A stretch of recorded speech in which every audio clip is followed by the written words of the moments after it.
All right, welcome Welcome to back, everyone. update Today, we're on unpacking something Liberia incredibly election fascinating financing. and absolutely crucial.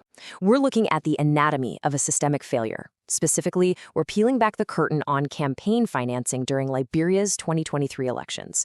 You know, campaign finance is so often the invisible engine of politics, usually hidden right behind closed doors. Well, today we're going to kick those doors wide open. I want to hit you with a number right out of the gate. 185. That's the exact number of documented instances where state resources were abused during this single election cycle. I mean, 185. It instantly begs the question, what actually happens to the integrity of an election when the folks writing the rules are the exact same ones systematically ignoring them? So, to make sense of this whole tangled web, here's our roadmap for this explainer. 1. The rules of the game. 2. The abuse of state resources. 3. Campaign spending and disclosure. 4. The geography of these violations. And 5. Fixing the system. Let's get right into it. Now, before we look at the data, let's set our foundation. Every single piece of information we're exploring today comes directly from this 21-page political party campaign finance monitoring report by Integrity Watch Liberia. Supported by the UNDP and international partners, they actually deployed trained monitors across all 15 counties. So this is a highly robust, evidence-based look at what went down on the ground. All right, Section 1. The rules of the game, setting the legal baseline. You see, to understand how the system failed, we first have to look at the rules they were supposed to follow. And honestly, the baselines set by the National Elections Commission, the NEC, were incredibly clear-cut. They were meant to level the playing field. We're talking a strict $100,000 donation cap per cycle, a total ban on foreign or corporate money. If you were running for president, your spending ceiling was capped at $2 million.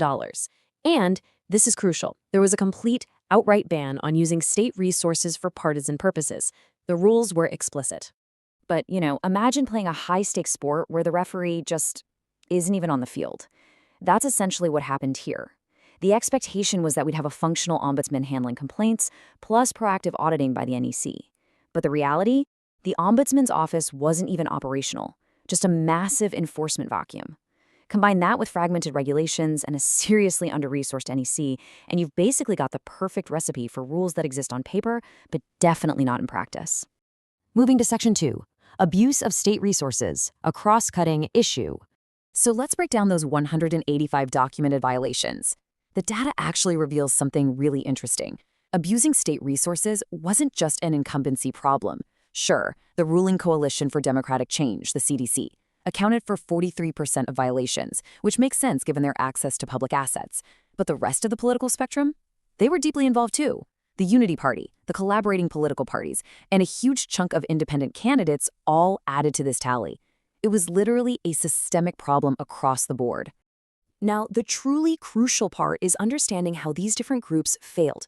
For incumbents and ruling parties, the lines between the state and the party were heavily blurred. They were exploiting their access to official vehicles and facilities. But then, look at the independent candidates. They racked up 46 violations on their own. And their breaches, well, they were mostly driven by a severe lack of compliance capacity. They just didn't have the structural oversight or knowledge to know what was permissible and what wasn't. So totally different causes, but the exact same outcome of non-compliance. Which brings us to Section 3, campaign spending and disclosure, systemic breaches. When we shift gears to excessive spending and prohibited contributions, the sheer scale is just eye-opening. Independent candidates actually led the pack here with a staggering 131 violations. They were followed closely by the major parties. The Unity Party hit 52 violations, and the CDC had 46.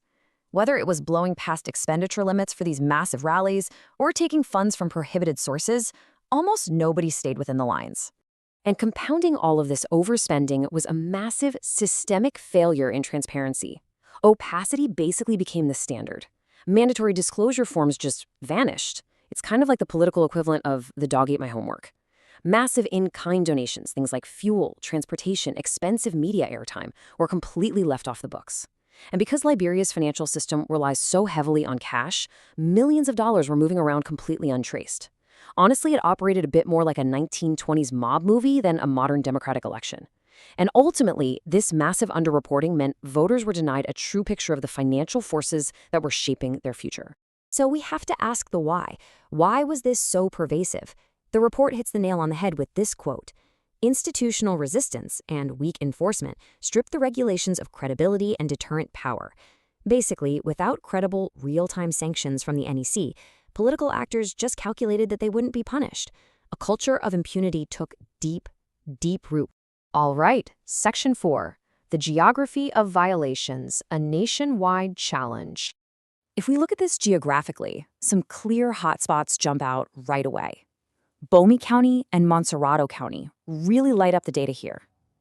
And what this tells us is that administrative centrality, combined with intense campaign competitiveness, perfectly correlated with the highest rates of state resource abuse. Put simply, where the political stakes were the absolute highest, the guardrails came off the fastest.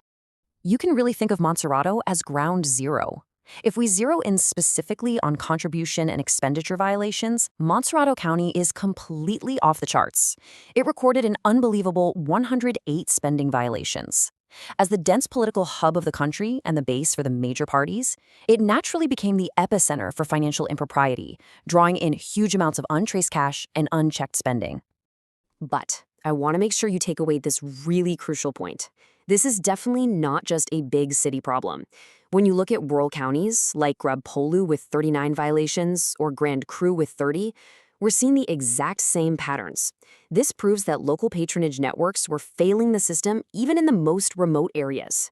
This is a deeply embedded national crisis of compliance, not just an isolated urban issue. Finally, Section 5, Fixing the System, Pathways to Accountability. I want to read this quote directly from the findings because, honestly, it is the anchor for any future reform. Improving campaign finance regulation is not only a technical matter, but also a question of political will. I mean, you can build the absolute best monitoring apps in the world, you can draft the most pristine rules, but none of it matters unless Liberia's political actors, across all parties and independents, actually decide to respect the rule of law. So, what are the actionable steps? Well, the report lays out a very clear pathway. Step 1, the NEC absolutely must be given true financial and technical independence so they can enforce rules without political pressure. Step 2, mandate formal banking. You just can't track transparency in a system running on duffel bags of cash, right? Step 3, sanctions have to be enforced in real time during the campaign, not just talked about months later when the damage is already done. And Step 4, deploy intensive, localized monitoring tailored specifically to those hotspot counties we just looked at. These are the structural changes that could fundamentally transform future elections. Which leaves us with this final, vital question to ponder.